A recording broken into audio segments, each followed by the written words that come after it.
Hello guys, hello করে দে। Hello, welcome back to my channel. আশা করছি তোমরা সবাই খুব ভালো আছো। আজকে হচ্ছে মঙ্গলবার আর আমার আজকে শরীরটা খুব ডাউন।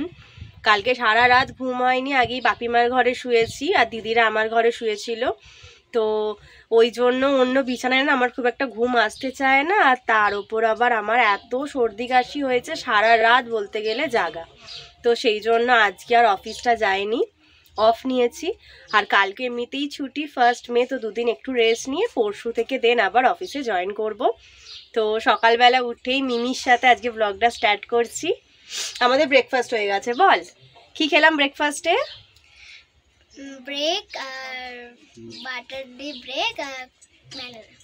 বাটার দিয়ে ব্রেড আর বানানা, সব ইংলিশে একদম ঝরঝরিয়ে বলে দিয়েছে।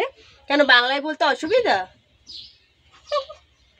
তো যাই হোক, আর ওইদিকে পুচকুকে ঘুম পাড়াচ্ছে মেজ দিদি, ওই জন্য একটু আস্তে আস্তে কথা বলতে হচ্ছে। তো সারাদিন আজকে বাড়িতেই থাকবো, কি কি করি সবটাই শেয়ার করব, দেখতে থাকো। আর আমি এখন যাচ্ছি স্নানে। তুই কি করবি? বসে থাকবো। বসে। আর ও তো সেই মাথা খারাপ করে দিচ্ছে, আমার আগে এত শরীর খারাপ, তার মধ্যে বলছে মানি একটু রিলস বানাও না। ওর এই একটাই কথা। তো একটু বেলা হোক, তারপর ওর সাথে 2-3টে রিলস বানাবো। তো চলো দেখতে থাকো। এই যা স্নান করে এলাম, আর শরীরটা একদম ভালো লাগছে না, নাক পুরো বুজে গেছে, নিঃশ্বাস নিতে পারছে না প্রপারলি। আর চোখগুলো দেখেই দেখো মনে হচ্ছে সারা রাত না ঘুমানোর ফল এটা। এত উইক লাগছে কি বলবো।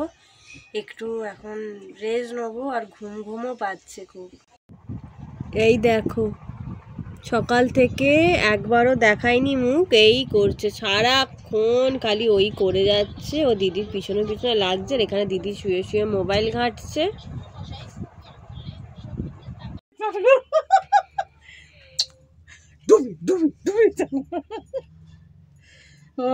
কত কটা তোর চুল, চার কাঁচা চুল কেমন হাজাচ্ছে। ডুবিয়ে ডুবিয়ে দেখ, এর কি ভালো লেগেছে রে লাফানোটাই। দেয় দেয় দেয়, ডুবিয়ে ডুবিয়ে পাচ্ছি না, বয়স হচ্ছে। আজ দুপুরে আমাদের পান্তা ভাত, আলু সিদ্ধ, কাঁচা পেঁয়াজ এগুলোই হয়েছে। আর 2 পুচকুর জন্য খিচুড়ি করা হয়েছিল। এই যে কাঁচা লঙ্কা নিয়েছিস? আর এই যে ও খাচ্ছে, দিদি ওকে খাইয়ে দিচ্ছে। দিতে পারবে না পুকু, ও বাবা পেঁয়াজ খাচ্ছে, আবার পেঁয়াজ খেতে খুব ভালোবাসে। যা গরম, এরই বেশি কষ্ট হচ্ছে।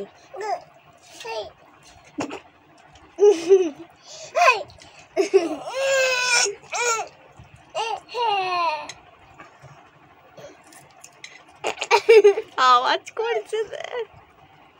ও পেঁয়াজ খেতে ভালোবাসে। ভালোই করেছিস। এখন ঘড়িতে 1:30টা মতন বাজে, এবার খেতে বসবো। দেখালামই তো তোমাদেরকে, এত গরম করছে, এর থেকে মনে হচ্ছিল যে অফিস চলে গেলে ভালো হতো। একদম ভালো লাগছে না। উঠোনের অবস্থা দেখো, পুরো লু বইছে, কি গরম, বাপরে বাপ। আমাদের খাওয়া হয়ে গেছিল আর দিদিরা খাচ্ছিল, তাই দেখো দিদির মেয়ে কি সুন্দর ওর ভাইকে ঘুম পাড়িয়ে দিচ্ছে।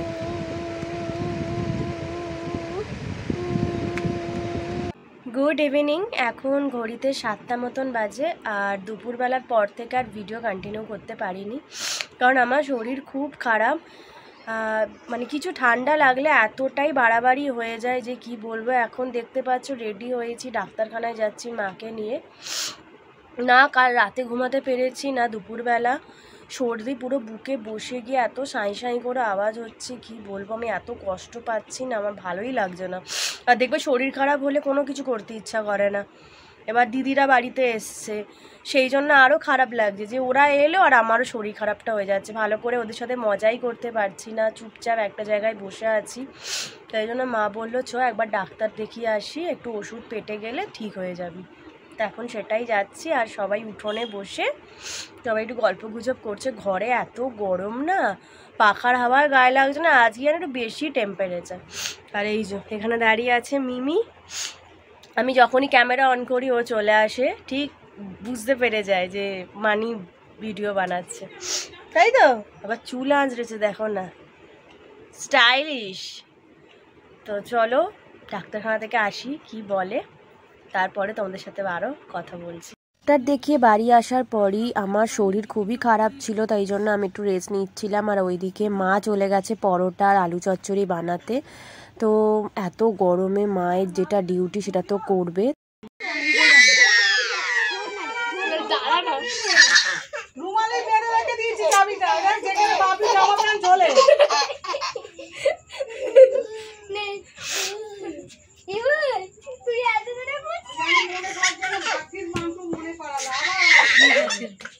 বর্দিরা চলে যাওয়ার পরই আমি খেয়ে দিয়ে শুতে চলে গেছিলাম। আমার শরীর খুবই খারাপ ছিল, তাই আজকের ভিডিওটা এইটুকুই রাখছি, বেশি আর বড় করতে পারলাম না। আর নাইকা থেকে আমার একটা পার্সেল এসেছিল নেক্সট ডেতে, কি এসছে তোমাদেরকে নেক্সট ভিডিওতে দেখাবো। আর আমার শরীর খারাপ হলে ঠিক এইভাবেই বাড়াবাড়ি হয়। দেখি মেডিসিনগুলো খাই, আশা করছি তাড়াতাড়ি সুস্থ হয়ে যাবে। ভিডিওটা ভালো লাগলে লাইক, কমেন্ট, শেয়ার আর সাবস্ক্রাইব করে দিও। চলো টাটা।